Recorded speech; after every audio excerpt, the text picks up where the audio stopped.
Right now, there are hundreds of illegal marijuana grows operating in areas across El Paso County. Investigative reporter Patrick Nelson spent weeks looking into the impact of the black market marijuana. He's in studio with a closer look at why both officers and residents are concerned here. Patrick.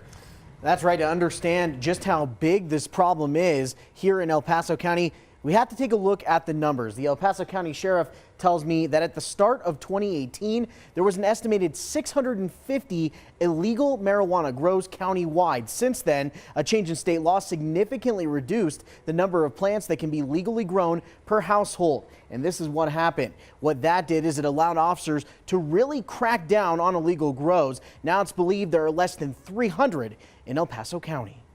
Manpower wise, we don't even have anywhere near the amount of manpower, and this is the largest sheriff's office in the state. It's a multi-agency effort fighting illegal marijuana operations in El Paso County. The black and gray market is alive and well. Lieutenant Bill Hoffer is spearheading the operation. We've pulled dozens of firearms out. We have convicted felons that are running these black market grows. They have millions and millions of dollars invested into their operation, and they want to protect it. The dangers haven't stopped investigators from targeting these grows at a record pace. In 2018, investigators served 105 search warrants tied to marijuana. That's an operational tempo that most tactical teams would have a difficult time keeping up with. Also following up crucial Crime Stoppers tips from the public, going door to door at 89 homes in and around Colorado Springs.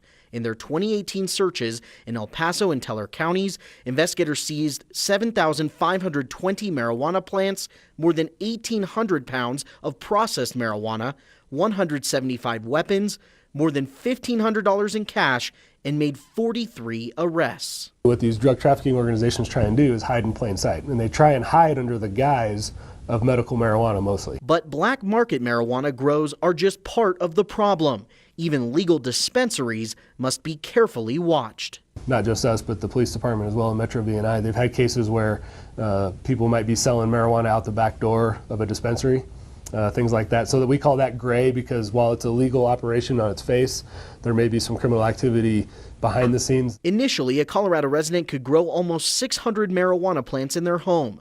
But a 2017 change in state law capped that number at 12 plants. Sheriff Elder says that has helped investigators crack down, but the state could still use stiffer penalties. You can't just slap somebody's hand if they're growing 600 plants and expect them to stop. The return on investment for moving marijuana into other parts of the country is so high that the risk has got to be worse than the reward. John Harding is a Colorado Springs resident who became involved in the marijuana conversation at City Hall after witnessing a grow operation pop up on his street. Cuban nationals came in under the guise as caregivers and were growing vast amounts of marijuana, hundreds of plants in a residential home. After speaking at City Council, John became a member of the city's marijuana work group. He's met with law enforcement and elected leaders all over the state. What I've seen is a drip into the system to help combat illegal marijuana, and I've seen a flood of negative ramifications that are affecting our children and our neighborhoods and our public safety. And I would just love for folks to wake up and see that. With some of Colorado Springs council members debating whether to allow recreational marijuana, there will likely be new challenges ahead in this fight to protect public safety. In the meantime, law enforcement leaders plan to continue applying pressure on marijuana criminals. The word is out that we're coming. We're constantly chasing our tails to try and get the lid back on the jar, and we'll get there eventually. It's a tough business. Now, despite eyewitness testimony, some people still don't see illegal marijuana as a threat to public safety. In response, the El Paso County Sheriff's Office is now keeping the numbers to reflect calls for service that are directly tied to marijuana. In the month of January alone, the El Paso County Sheriff's Office reports 43 emergency calls involved with marijuana. Those calls included traffic stops, burglaries, and domestic violence. Always watching out for you, Patrick Nelson, News 5 Investigates.